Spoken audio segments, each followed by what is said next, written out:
1 Coríntios 13, e eu passo a mostrar-vos ainda um caminho sobremodo excelente. Ainda que eu fale as línguas dos homens e dos anjos, se não tiver amor, serei como bronze que soa, ou como símbolo que retine. Ainda que eu tenha o dom de profetizar e conheça todos os mistérios e toda a ciência, ainda que eu tenha tamanha fé, a ponto de transportar montes, se não tiver amor, nada serei. E ainda que eu distribua todos os meus bens entre os pobres, e ainda que entregue o meu próprio corpo para ser queimado, se não tiver amor, nada disso me aproveitará. Vamos orar. Eu pedi ao presbítero Antônio Cláudio que nos dirija a Deus em oração de iluminação, pedindo que Deus nos fale pela palavra. Vamos orar.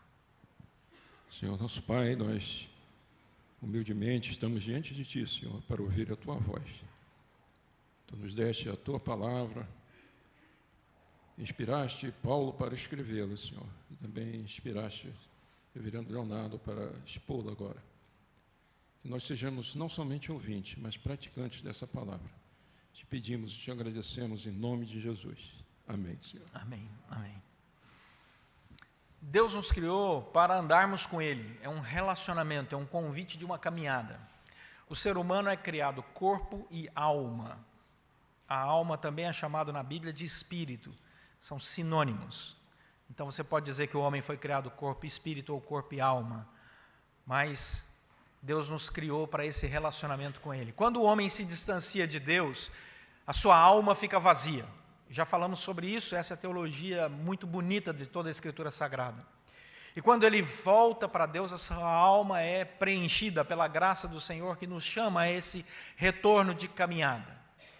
Acontece que ao longo desse retorno, dessa caminhada, nós podemos encontrar algumas pessoas que experimentam, ainda que reconciliados com Deus, um vazio. Ainda tem um pouco de vazio existencial, espiritual, e elas buscam preencher esse vazio. E aí algumas propostas da caminhada espiritual começam a borbulhar, a aparecer para você que já é cristão e começa a ouvir aquilo que a palavra de Deus diz e começa a perceber a necessidade de se aprimorar nessa caminhada. Por exemplo, alguns podem dizer que o que está faltando na sua caminhada espiritual, para a sua plenitude espiritual, é uma experiência carismática. É aquela experiência onde você sente a presença do Espírito Santo de maneira especial e você até sente um arrepio por causa da presença do Espírito Santo e você até chora, você tem sinais carismáticos de uma ação especial de Deus na sua vida. Alguns podem dizer que não, que esse vazio, que ainda existe esse pedaço de vazio dentro de você, pode ser preenchido através do conhecimento. Não tem nada a ver com experiência carismática. O que você precisa, na verdade, é de conhecimento, estudo, pesquisa, aprofundamento na sua caminhada no conhecimento da graça de Deus, do projeto de Deus e da vontade de Deus para a sua vida. Outras pessoas vão dizer, não, nada disso. O que você precisa é declarar a sua fé. Você precisa viver no poder da fé. Então você precisa viver, acordar e viver o dia inteiro falando para você mesmo palavras de fé, palavras de promessa, palavras que o Senhor tem para você, e você acorda e já olha no espelho e diz assim, hoje eu vou ser mais do que vencedor em Cristo Jesus. E quando um carro te fecha na rua, você diz assim, sangue de Jesus tem poder, o Senhor me livrou dessa batida, e você continua andando, né? E nada, nenhum mal, Deus me constituiu por cauda. Você entra lá no banco, né? Que você tem que pagar uma conta, e você diz, não nasci para ser, né, cauda, o Senhor me colocou por cabeça aqui, e você começa, né, a falar palavras de poder, de fé. Outros vão dizer que não é nada disso. O que você precisa mesmo é de praticar boas obras. Você tem que ajudar o próximo, você tem que ajudar o carente, o necessitado, é isso que você precisa. E por último, você pode encontrar alguém dizendo que o que está faltando na sua caminhada de fé é pobreza, você está rico demais. Porque Deus manifesta seu poder na pobreza, na fraqueza. Quanto mais miserável você for, mais espiritual você vai ser. E gente espiritual é gente pobre mesmo, financeiramente, espiritualmente, gente que não consegue falar nada, não consegue alcançar nada, e você começa essa teologia do sacrifício, você está na chuva, sem guarda-chuva, você fala, glória a Deus. Você pega um resfriado, louvado seja o Senhor. Pega uma febre, Deus está me provando. Vira pneumonia, você diz, ô Senhor amado, agora eu estou mais perto de Ti. Daqui a pouco você não consegue nem falar, e você fala, não, é isso mesmo, esse é o caminho do Senhor. Né? É a teologia da pobreza, da mendicância, é o que está por aí. Então tem muitas propostas, você pode escolher qualquer uma delas, mas nenhuma delas vai te preencher. E é isso que Paulo está dizendo. Observa o enunciado de Paulo no texto. Deixa a sua Bíblia aberta. Ele tinha falado sobre dons. Ele tinha falado sobre poder espiritual. Ele tinha falado já em Corinto sobre conhecimento. Ele tinha falado sobre filosofias. Mas aí ele para tudo. Eu quero falar para vocês, olha o que ele diz. Um caminho sobremodo excelente. Ou seja, tudo o que eu falei antes, agora vai receber uma coroa. Agora é o ápice. Agora nós vamos falar de vida cristã que realmente preenche. Agora nós vamos falar de experiência com Deus que transforma a nossa existência. Ele vai dizer, eu vou apresentar para vocês o caminho sobreexcelente. Esse caminho é uma expressão usada no Novo Testamento para a vida cristã. Simon Kistemaker, um comentarista bíblico, vai dizer que nos versículos que nós vamos ler agora, Paulo introduz cláusulas condicionais que são contrastadas com declarações sobre a ausência do amor.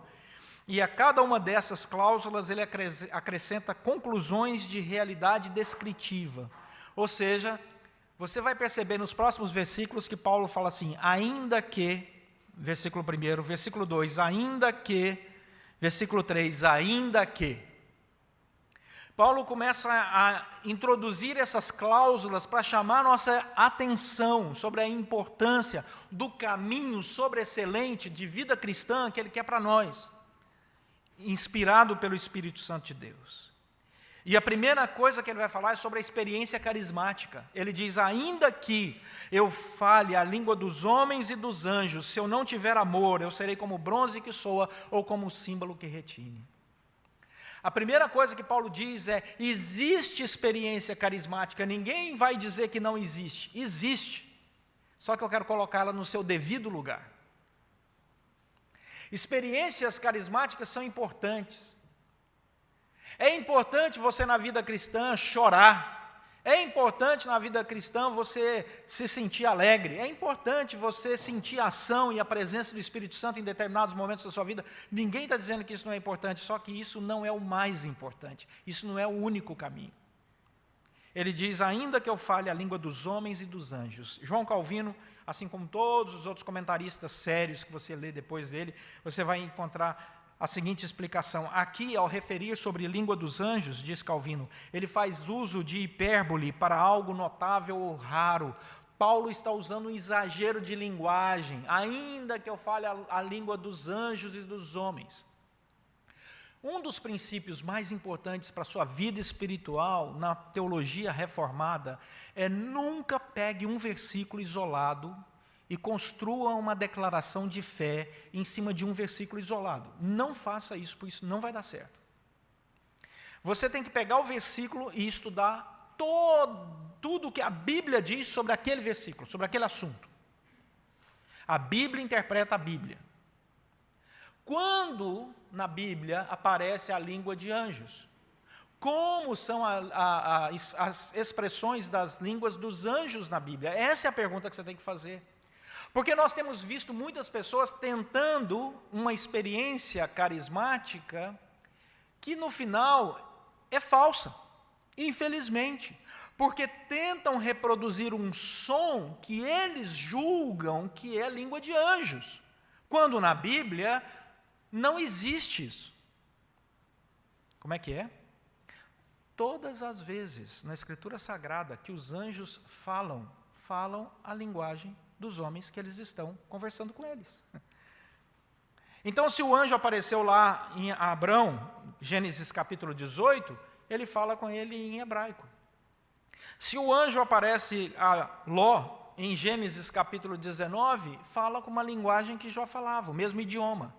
Se o anjo aparece a Zacarias no capítulo 2, fala no mesmo idioma. Se o anjo aparece para um americano, fala em inglês. Se aparece para um francês, em francês. Se aparece para um brasileiro, em português. Se aparece para um argentino, milagre.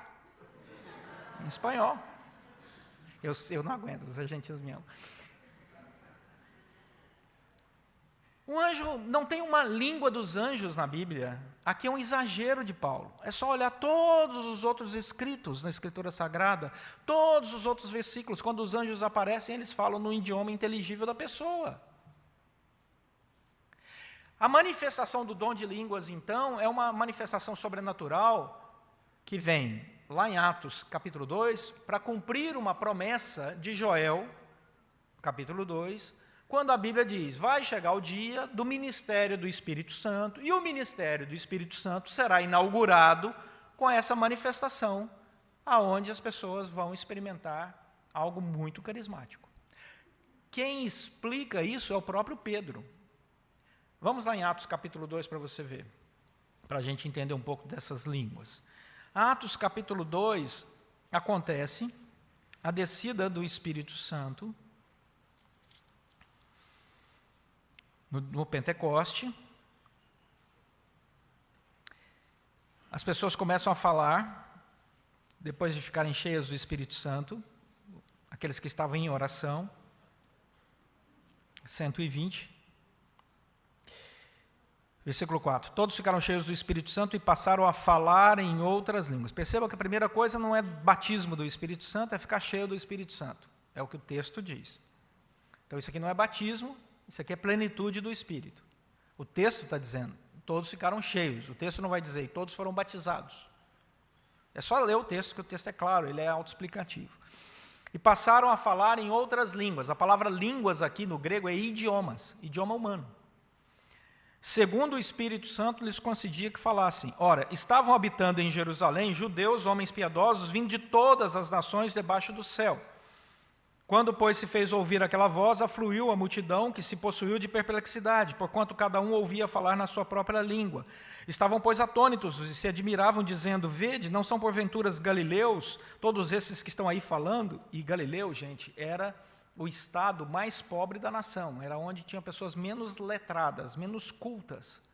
Eles ficam assustados com isso. E eles continuam dizendo, como os ouvimos falar cada um em nosso próprio idioma materno, nossa língua materna, somos partos, medos, elamitas, e aí ele começa a dizer, naturais Mesopotâmia, Judéia, Capadócia, Ponto, Ásia, Frígia, Panfilha, Egito, Líbia, das imediações de Cirene, romanos que aqui residem, tanto judeus como prosélitos, cretenses e arábios, como os ouvimos falar em nosso próprio idioma, nossa própria língua, as grandezas de Deus. Eles estão perplexos, atônicos, uns estão conversando com outros, alguns até acham que eles estão bêbados. Aí Pedro, o apóstolo, explica. Versículo 14, Pedro levanta e diz, não, o que está acontecendo aqui, versículo 16, é o que foi dito por intermédio do profeta Joel. Acontecerá nos últimos dias, diz o Senhor, que derramarei do meu espírito sobre toda a vossa carne, os vossos filhos, as vossas filhas profetizarão, os vossos jovens terão visões, sonharão os vossos velhos. E aí ele começa a explicar, é o que foi predito, o que está acontecendo aqui agora. Portanto, o dom de línguas é uma pessoa que nunca aprendeu russo, meu caso, por exemplo. Eu não sei nada de russo, nada. Talvez só a palavra expansiva. Eu começo aqui a pregar em russo, fluente. E um russo aqui levanta e diz assim, ele está dizendo isso, isso, isso, isso. Eu estou ouvindo em russo, claro, perfeito. Isso é o dom de línguas. Ou eu começo a falar alemão, e alguém aí que entenda alemão levanta e diz assim, ele está falando um alemão fluente, é isso, isso, e começa a dizer a minha pregação. Deu para entender? Isso é dom de línguas. Então, quando Paulo, lá em 1 Coríntios capítulo 13, verso 1, diz, ainda que eu fale a língua dos anjos e dos homens, é isso que ele está se referindo. Não existe uma língua de anjos que você sai por aí falando cabalas e mais cabalas, e tudo quanto é tipo de coisas diferentes, né? Isso não encontra base escriturística. Se encontrasse base escriturística, você pode ter certeza que nós teríamos dito, tranquilo, língua de anjos, qual o problema? Nenhum. Só que não existe a base escriturística para isso. A base escriturística é que os dons de línguas são idiomas humanos, que uma pessoa que nunca estudou começa a falar fluentemente apenas o conteúdo do Evangelho, tá bom? Apenas com esse específico. Não adianta você que está querendo fazer curso de inglês ajoelhar e falar, Senhor, me dá o dom de línguas, né, que eu quero aprender a falar inglês sem estudar, né? Esse não é o objetivo do dom de línguas. Então, 1 Coríntios capítulo 13 vai dizer isso de maneira muito clara. Bom, o que ele quis dizer e qual é o objetivo disso? O objetivo é que se você não tiver amor, diz o texto, mesmo que você fale essas línguas maravilhosas, você será como bronze que soa ou como símbolo que retine, ou seja, você vai apenas produzir sons e mais sons e mais sons vazios. Lembre-se que Paulo está escrevendo para uma igreja que vivia numa cidade onde haviam vários templos, e esses templos eles tinham os símbolos, eles tinham os instrumentos que reproduziam esse som o tempo todo, eles sabiam muito bem o que nesses templos pagãos acontecia com a música. Ele diz, não adianta nada esse barulho todo sem amor. Não, isso não é vida espiritual, isso não é o caminho que Deus quer para a gente. Versículo 2, o segundo ainda aqui. Então, ainda que você tenha dons carismáticos, experiências carismáticas, sem amor, nada vale. Não vale nada, nada, absolutamente nada. Versículo 2. Ainda que eu tenha o dom de profetizar, conheça todos os mistérios e toda ciência, ou seja, ainda que você tenha a força do conhecimento, o dom de profetizar é o dom de pregar. Ainda que você pregue com uma capacidade de mobilizar multidões, se não tiver amor, nada adianta. Ainda que você conheça todos os mistérios, você seja aquela pessoa que é um verdadeiro Google, quando alguém chega e pergunta algo para você, você já sabe tudo, você tem uma revelação de todo o conhecimento, se não tiver amor, nada disso adianta. Ainda que você tenha toda a ciência, perceba, é exagero, Paulino, ninguém tem toda a ciência, ninguém tem todo o conhecimento, é só exagero, é força de argumentação, mas ainda que você, sem amor, toda a ciência não serve para nada. Sabe por quê, gente? Porque é a ciência que produz bomba atômica. É a ciência que produz armas para aniquilar milhares de pessoas, milhões de pessoas. É a ciência que produz também vírus em laboratórios para guerras biológicas. São cientistas que estão por detrás disso. Então, a ciência sem amor mata. Mas a ciência também produz remédios, vacinas. A ciência também produz elementos de paz. Portanto, a ciência com amor é bênção. A ciência sem amor mata. A pior arma que existe é o carisma sem caráter. Adolf Hitler era um dos maiores púlpitos da história da humanidade. Mobilizou uma nação inteira. Ele tinha uma capacidade retórica que era impressionante. As pessoas ouviam e ficavam paralisadas. Ele tinha carisma, mas ele não tinha caráter. Falta amor. Não adianta o carisma na palavra se falta amor. É isso que Paulo está dizendo. Ainda que profetize, tenha dons de todos os mistérios, toda a ciência, se falta amor, nada disso adianta. Nós estamos chegando aí nas épocas das eleições. Vocês sabem que a gente não fala sobre candidato e não fala sobre eleição, mas a gente fala sobre princípio. Cuidado com um candidato que tem carisma, mas não tem caráter. O cristão, quando vai votar, não vota no carisma, vota no caráter. Porque o carisma engana, o caráter não. O que nos orienta a votar é no caráter, não é no carisma. Porque carisma quase todo político tem. Uns têm de um jeito, outros de outro. Nós não somos enganados por carisma, nós somos conduzidos pelo caráter. Esse é o nosso elemento. Por isso que ele diz, ainda que você fale tudo isso, se não tiver amor, nada disso adianta. Vamos adiante.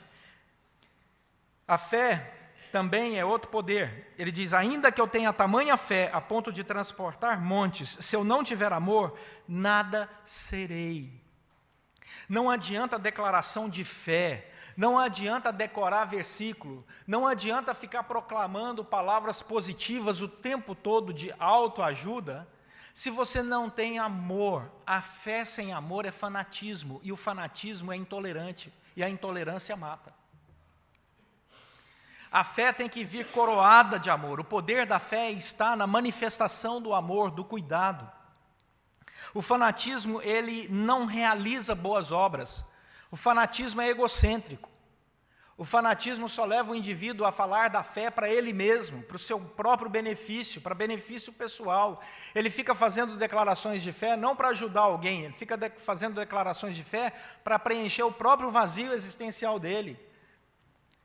Ele só lê a Bíblia a favor dele. O Dr. Russell Shedd dizia: a gente precisa aprender a ler a Bíblia contra nós também. Quando a Bíblia diz que você não está sendo fiel, cuidado com o que você está fazendo. Portanto, Paulo continua: não adianta você viver no poder da fé pela fé sem amor. A outra coisa que ele diz é que, ainda que eu distribua todos os meus bens entre os pobres, se eu não tiver amor, nada disso me aproveitará. Tem gente que acha que a vida é prática de boas obras, mas as obras sem amor é hipocrisia. Tem gente que pratica boas obras só para ser visto pelos outros. Jesus já alertou isso. Algumas pessoas praticam boas obras para que outras pessoas vejam nelas expressões de religiosidade, ou para que ela tenha um ganho pessoal. Outras pessoas realizam boas obras porque foram ensinadas numa espiritualidade doentia, que ao fazer boas obras, elas purificam sua própria alma. Isso é uma espiritualidade equivocada na Bíblia. Isso adoece a alma. Porque você não está fazendo boa obra porque você ama o próximo. Você está fazendo boa obra porque você quer tirar benefício próprio da dor do outro, da miséria do outro, do sofrimento do outro. Isso é terrível. Então a fé dessa pessoa que está distribuindo todos os seus bens entre os pobres, sem amor, essa manifestação, ela na Escritura Sagrada é condenada, porque ela é egocêntrica. E por fim, ele vai dizer: ainda que eu entregue o meu próprio corpo para ser queimado, é o sacrifício da sua própria vida. Se eu não tiver amor, nada disso me aproveitará. Ou seja, uma pessoa pode caminhar tão equivocadamente na sua caminhada de fé, que ele entrega até o seu próprio corpo para ser queimado, sem amor, e isso se perde. Alguns comentaristas dizem que nesse momento, Paulo tinha como referência positiva Sadraque, Mesaque e Abednego, lá de Daniel capítulo 3, quando eles foram jogados na fornalha acesa por ordem do rei, porque eles estavam adorando o Senhor. E o que Deus fez? Deus guardou aqueles homens, eles não foram sequer chamuscados, e foram retirados da fornalha acesa vivo, por causa do amor de Deus sobre eles. Então não existe sentimento mais belo, mais puro, do que esse amor que Deus coloca em nosso coração para viver a vida cristã. Deus leva tão a sério o amor, que Deus ama a si mesmo, e a Bíblia diz que Ele faz tudo por amor a si mesmo. Tem um texto lindíssimo que é Isaías capítulo 48, e se tem um profeta do Antigo Testamento que você deve ler com todo cuidado, é Isaías, porque Isaías fala cada coisa. Isaías nos coloca no nosso devido lugar, ele é igual Paulo do Novo Testamento.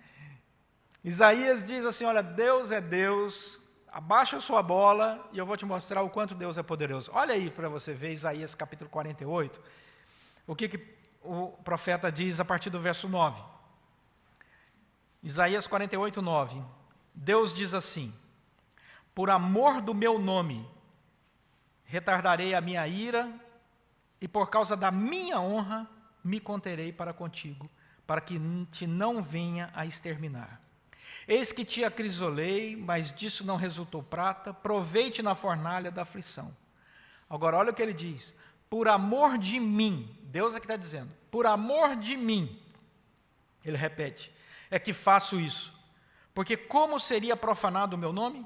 A minha glória não a dou a outrem. Deus está dizendo: sabe por que eu não acabo com tudo? Alguns vão dizer: porque Deus nos ama. Não, porque eu amo a mim mesmo. Aí a gente entra em crise, né? Porque tem certos pregadores que dizem que nós somos aí a prioridade de Deus. Né? A prioridade de Deus é Deus mesmo. Desculpa a sinceridade, Deus ama em primeiro lugar a Ele mesmo. Porque Ele ama a Ele mesmo, nós não somos exterminados. Porque Deus ama a Ele mesmo, Ele está preso ao seu próprio ser. Por isso que Ele não pode escapar do seu projeto, porque Ele ama a Ele mesmo. Deus não é idólatra, não existe alguém que Ele ame mais do que a Ele mesmo. Deus é deuscêntrico. Né? Ele é teocêntrico. O próprio Deus tem Ele mesmo como referência de centro de todas as coisas. Por isso que Ele nos chama para sermos cristocêntricos e não egocêntricos. Ele nos chama para sermos como Ele, ou seja, ter Deus como centro de todas as coisas na nossa vida. Deus tem Ele mesmo como referência de amor. Ele não olha para a gente como referência de amor porque o nosso amor é falho. Ele nos capacita a amar e nos chama para um relacionamento de amor e diz, porque eu amo a mim mesmo, eu não permito que você se perca por amor a mim mesmo, que eu não posso negar a obra que eu mesmo criei e o amor que eu tenho por você. Aí quando o homem diz assim, então Deus não nos ama, sabe o que Deus faz? Ele se encarna para mostrar o amor dele. Ele vem e diz, em Jesus Cristo, o maior dos mandamentos é amar a Deus acima de todas as coisas, isso Jesus fazia e era, e ao próximo como a nós mesmos. O centro do amor é Deus, a referência de amor é Deus. Daí, esse é o maior dos mandamentos. Warren Wiersbe, um comentarista, diz assim, fica evidente que os coríntios estavam usando os seus dons espirituais como uma atitude de competição e não de amor. A igreja estava dividida e a situação se tornava cada dia pior, porque os dons espirituais foram concedidos para a edificação da igreja, mas eles estavam usando esses dons mais para o mal do que para o bem. Pregar sem amor é só barulho. Orar sem amor faz com que as palavras sejam vazias. Boas obras sem amor é só cerimônia religiosa. Daí porque encontramos Jesus Cristo no seu diálogo mais importante com Pedro, dizendo para Pedro, Pedro, tu me amas? Aí ele repete, Pedro, tu me amas? E repete de novo, Pedro, tu me amas? Pergunta que não quer calar. O que a gente leva para casa? Podemos estar numa caminhada cristã, podemos ter uma vida com Deus e ainda assim sentir um certo vazio. O equívoco, buscar preencher o vazio com experiências carismáticas, buscar preencher o vazio com conhecimento, buscar preencher o vazio no poder da fé, buscar preencher o vazio com a prática de boas obras, buscar preencher o vazio com uma vida de sacrifício, sem amor. O que deve mover o nosso coração é o amor. As experiências carismáticas existem, são importantes. O conhecimento é importante, a fé é importante. Boas obras, fundamental, a fé sem obras é morta. Viver uma vida em que você entende que o sacrifício faz parte da caminhada cristã, faz parte da caminhada, mas o mais importante é o amor.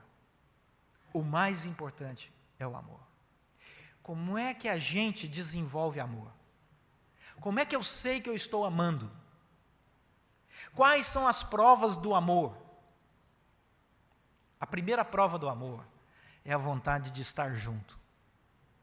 Quem ama quer estar junto. Essa pandemia nos lembrou o que é o amor. Como foi difícil ficar separado de quem a gente ama. Amigos, parentes, até a igreja se sentiram falta. Olha que milagre. Quem ama quer andar junto. Eu amo a Deus, eu quero andar junto dele. Eu quero ler sua palavra, ouvir o que ele tem para mim. Eu quero ter meus momentos de oração todos os dias, sozinho ali, dizendo: Deus, conduz meus passos, tem misericórdia de mim. Eu quero abraçar a comunidade da fé, que eu chamo de irmãos e irmãs. Quem ama quer estar junto, serve, ajuda, acompanha, chora junto, se alegra junto. E aí a comunidade experimenta todas as outras coisas maravilhosas que vêm como resultado do amor, que é o caminho sobreexcelente. Vamos fechar os nossos olhos. Eu queria convidar você a tirar esse tempo para você de meditação agora. Estevão vai cantar uma música para a gente. Deixa a música falar para você. O mundo há de passar e toda profecia, os dons, as línguas e tudo mais que existir. Porém, como aquele que foi, hoje é e para sempre há de ser. O amor é a essência de Deus e para sempre também vai viver. Bondoso e sem rancor, fiel e consciente, humilde e sofredor, espera tão somente, justo e verdadeiro, tudo suporta e tudo crê, tão puro e perfeito é o amor, não busca interesse ou favor, mistério, expressão, vida e luz do Senhor. Se eu pudesse saber destinos ou futuros, fazer mover as montanhas com minha fé. Se eu pudesse falar qualquer língua em qualquer lugar e desse os meus bens ao mais pobre, eu morresse em favor de alguém. Se não tivesse amor, de nada valeria.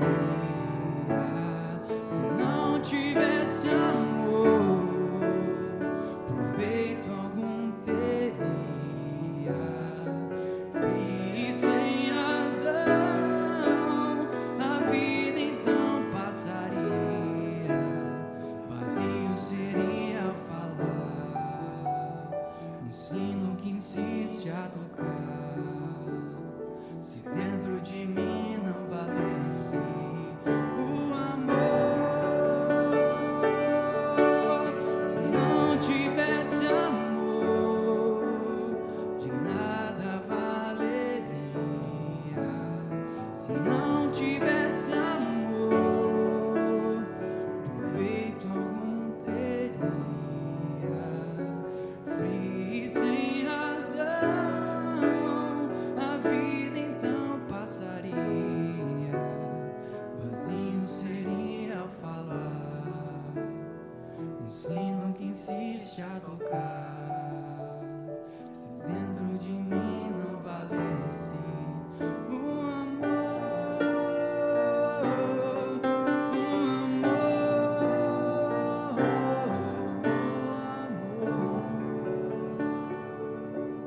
Senhor, nosso Deus e Pai, muito obrigado, porque o Senhor nos resgatou de uma vida sem amor, manifestando em Cristo Jesus o enorme amor por nós.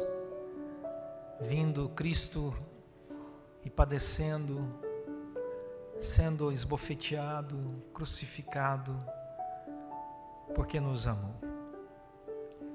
Ressuscitou ao terceiro dia e por tua imensa graça nos chama para viver o diálogo constante pela oração com Ele, através dele e para a glória dele. Queremos te agradecer, Senhor, porque o Senhor preencheu todo o vazio de nossa alma. Que possamos viver dia após dia de maneira sensata, justa e piedosa na tua presença. Que o amor do Senhor seja experimentado na vida de cada irmão e irmã. Que nossos lares sejam conhecidos como lares repletos do amor de Deus, para a honra e glória do Senhor. Oramos pedindo a tua bênção, em nome de Jesus Cristo, nosso Senhor e Salvador. Amém.